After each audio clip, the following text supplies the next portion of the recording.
أعوذ بالله من الشيطان الرجيم.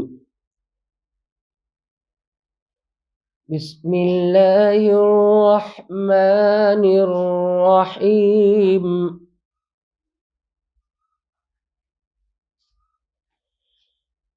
اقتربت الساعة وانشق القمر وإن يروا آية يعرضوا ويقولوا سحر مستمر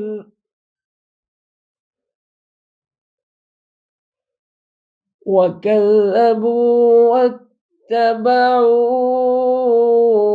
أهواءهم وكل أمر مستقر.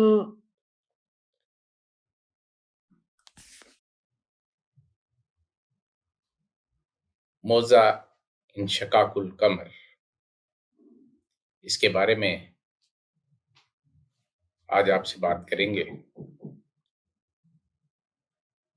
اس واقعے کی روایت حضرت ابن مسعود، حضرت حذیفہ،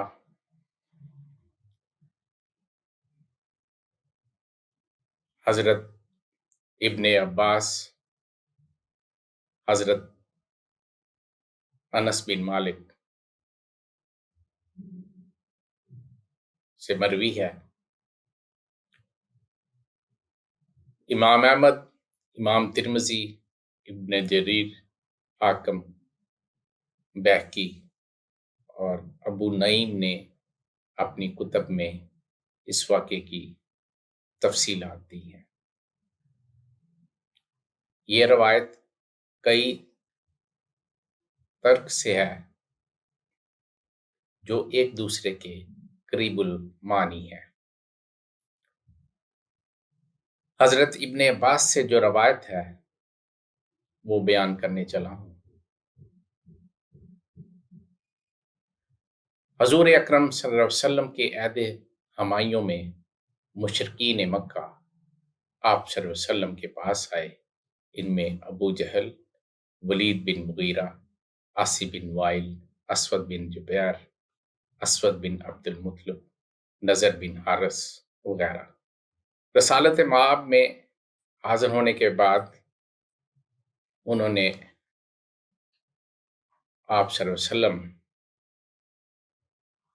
سے رسالت کی تصدیق کے لیے معجزہ دکھانے کا کہا۔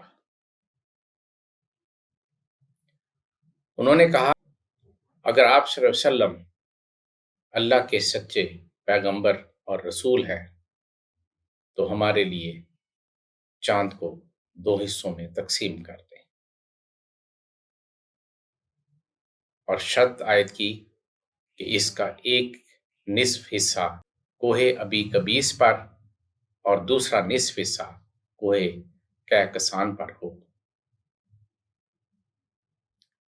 نبی کریم صلی اللہ علیہ وسلم نے رب تعالیٰ کے حضور درخواست فرمائی۔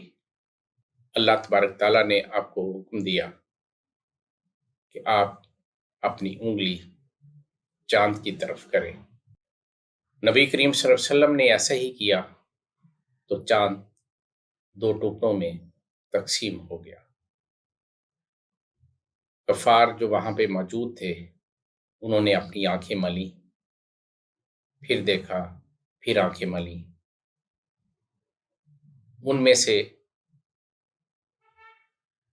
جو ناسہمت لوگ تھے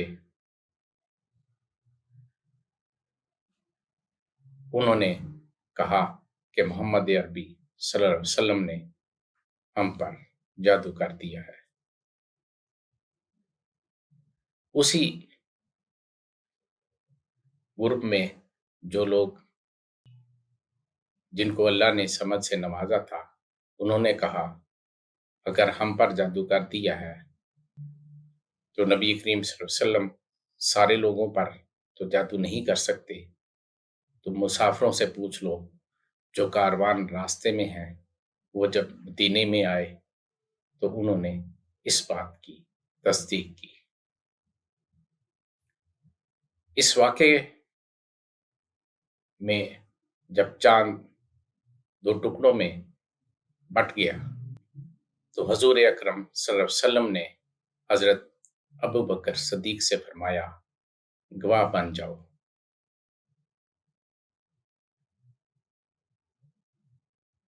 نبی کریم صلی اللہ علیہ وسلم کا یہ عظیم معجزہ، اس کا ذکر سورہ القمر میں رب تعالیٰ نے ارشاد فرمایا ہے،